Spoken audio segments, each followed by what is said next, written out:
안녕하세요. 김성길 목사와 함께하는 사람 이야기 제2단원의 G7 과정입니다. 이 시간에는 전 시간에 이어서 16-제4회가 되겠습니다. 지금 우리가 상대방의 감정을 관리하는 일에 대해서 감정 치료에 대해서 이야기를 나누고 있는데요. 상대방의 아픈 감정, 그러니까 감정과 친해지기 위한 8가지 방법을 말씀드렸고, 그리고 이제 전 시간에는 치료하기 위한 방법들을 우리가 이야기를 나누고 있습니다. 그래서 아픈 마음, 소위 말하면 심리 질병을 겪고 있는 분들의 그 감정을 치료하기 위해서, 심리 질병이라는 게 결국 감정의 아픔이거든요. 그래서 그걸 치료하기 위해서 첫 번째로 해야 될 일은 그 사람의 자존감을 높이는 일이다. 그래서 자존감 높이기 15가지의 이야기를 나눴고요. 그리고 지난 시간에는 두 번째 방법으로는 영적 치료가 있습니다. 신앙인들 같으면은 이게 영적 치료가 꼭 필요하죠. 그래서 영적 치료에 여기에 8가지의 방법을 말씀을 드렸습니다. 자, 이 시간에는 이제 세 번째로는 약물 치료와 환경 치료에 대해서 이야기를 좀 나누려고 합니다. 우리가 심리 질병을 치료하는 데 있어서는 상담이 중심을 이룹니다만은, 그러나 때로는 약물을 치료받을 수 있도록 돕는 것이 필요해요. 왜냐하면 너무 신경이 예민해져 있거나 또 어느 상태를 벗어나면 상담만 가지고는 안 되는 경우들이 있습니다. 일단은 상태가 너무 불안정하고 막 그러면 우선 약을 통해서 안정감을 갖도록 해주고 점차적으로 상담을 통해서 변화를 만들어 나가는 것이 중요합니다. 그러다 보면은 이제 점점 안정감을 갖고 환경에 변화를 주고 상태가 호전이 되면 약은 점차적으로 이렇게 또 처방을 받아서 줄여가거나 그럴 수 있는 거거든요. 자, 그래서 때로는 약물이 필요할 때도 있고, 자, 321쪽입니다. 병원 진찰을 권유해서 일반 의학적 치료를 받게 해야 될 때도 있습니다. 모든 것이 상담으로만 다 되는 게 아니에요. 무조건 또 약물로만 다 되는 것도 아니니까 이런 걸 잘 조화 있게 하는 것이 필요합니다. 약물 치유와 처방은 상담의 소관이 아니므로 병원 진료를 받을 수 있도록 또 조언해주고 도와주는 게 필요합니다. 자, 그 다음에 이제 두 번째는 이제 환경 치료예요. 네, 결국 심리 상담의 그 목적은 이제 환경을 현장으로 다시 복귀하게 하는 거거든요. 그래서 서로 대화를 통해서 공감하고 약물을 통해서 안정감을 갖고 이런 게 다 좋지만은, 그러나 결국에는 뭐가 필요하냐면은 환경의 변화가 필요해요. 환경의 변화. 그래서 여기 보면 여러 가지 변화를 줘야 될 상황들을 설명을 했습니다. 이것은 상한 감정을 가진 사람의 환경의 변화를 줌으로써 새로운 정보를 얻게 하여 아픈 감정을 치료하게 하는 방법이다. 네. 자, 그래서 여기 보면 우선 음식의 변화. 이 마음이 아프거나 그런 분들이 식사가 제대로 정상적으로 되지 않는 경우가 많아요. 그러면 음식이 제대로 섭취가 되지 않으면 영양 공급이 잘 안 됩니다. 그러면 신경이 더 예민해져요. 이게 더 예민해집니다. 우리가 배고프면 더 막 예민해지고 짜증나고 막 그러잖아요. 그러니까 먹고 싶지 않더라도 음식을 잘 섭취할 수 있도록 정상적 식사 생활을 할 수 있도록 도와주는 게 필요하고요. 그리고 생활 패턴의 변화가 좀 필요합니다. 너무 늦게 일어나거나 또 너무 밤새우거나 막 이런 것들.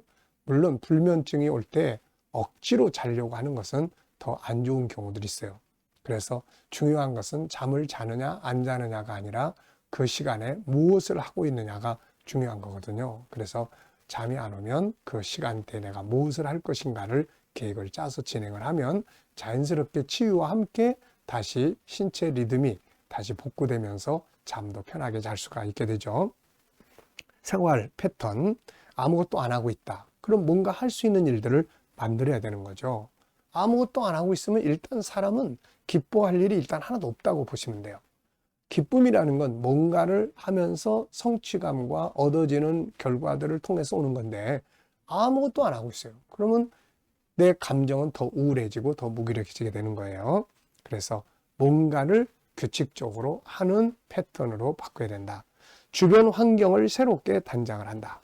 막 환경이 틀어져 있고 막 그러면은 보통 이제 그렇게 되는 경우가 많아요. 자기 몸도 그렇고. 그래서 저는 항상 이제 상담을 할 때 뭐 화장도 좀 이렇게 하시고 그런 이제 권고들을 많이 해줍니다. 이렇게 주변 환경을 좀 새롭게 단장도 하고 그러면은 이제 그걸 볼 때 사람은 좋은 환경을 보면 기분이 업그레이드 되거든요. 근데 막 어질러지고 정신없는 환경을 보면 그냥 그래 만사가 다 귀찮고 이렇게 되는 거예요. 새로운 사람들을 만나기. 그래서 새로운 사람들을 만나는 이게 심리 질병을 앓는 경우에는 일단 자기 혼자서 자기 스스로를 소외시키는 경우가 많거든요. 이건 아주 바람직하지 않습니다. 그래서 은둔 생활을 하면 안 돼요. 그래서 사람들을 새로 만나는 거 중요하고요.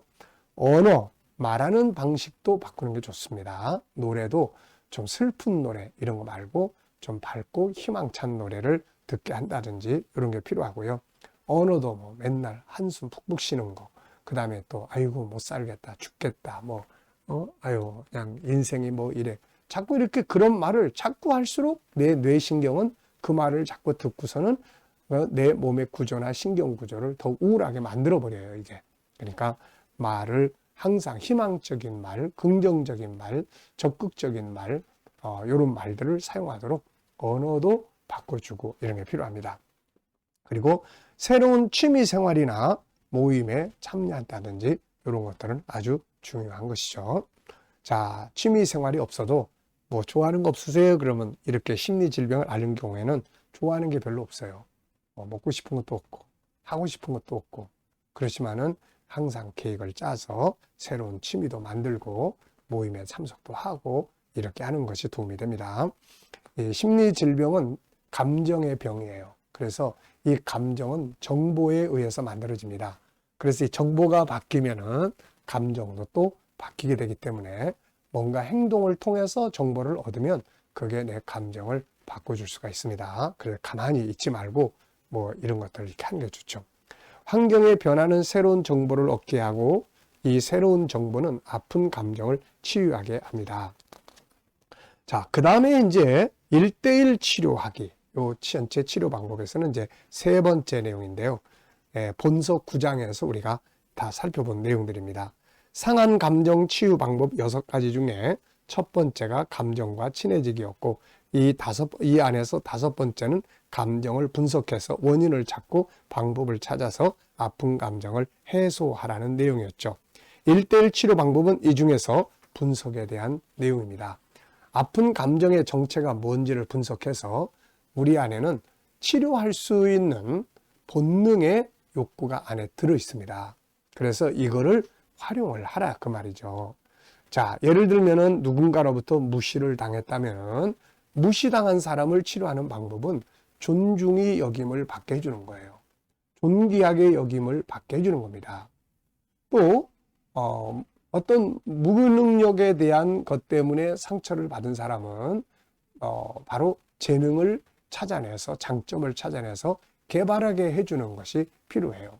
생각이 항상 부정적으로 흘러서 우울함을 겪는 사람들은 생각을 긍정적으로 바꿔주는 훈련을 하는 겁니다. 이런 거를 맞춤 치료, 1:1 치료 이렇게 이야기를 하는 거예요. 소통을 잘 못해서 항상 상대방과의 관계에 부딪히고 문제가 되는 사람들은 대화법을 가르쳐서 치료해 나가는 방법입니다. 그래서 이거를 맞춤 치료라고 이야기를 하는 거예요.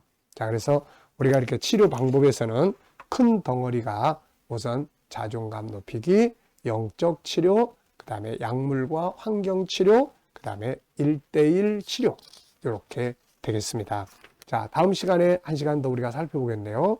치료의 10단계 과정에 대해서 살펴보도록 하겠습니다. 자, 이 시간 말씀은 여기서 마치겠습니다. 감사합니다.